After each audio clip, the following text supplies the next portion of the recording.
નમસ્કાર, આપ જોઈ રહ્યા છો સ્પાર્ક ટુડે ન્યૂઝ।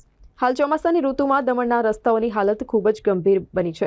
ખાસ કરીને કચ્છી ગામથી ડાભેર સોમનાથ જોડાતા રસ્તાની સ્થિતિ અત્યંત દયનીય બની છે। આ માર્ગ ઉપર ડામરની જગ્યાએ કાદવ અને કીચડ જ જોવા મળી રહ્યા છે, જેને કારણે રોજ અનેક વાહનો કીચડમાં ફસાઈ જતા બનાવો બનતા રહે છે।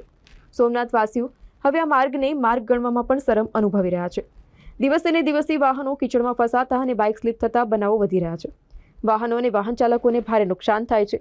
થોડા દિવસ પહેલા આ માર્ગ ઉપર એક મસમોટા ખાડામાં ટેમ્પો જે ટાયર છે તે ફસાઈ ગયું હતું।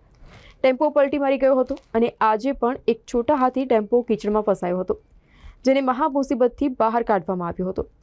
તમામ જે લોકો છે તેઓ હાલ હેરાન પરેશાન બની રહ્યા છે।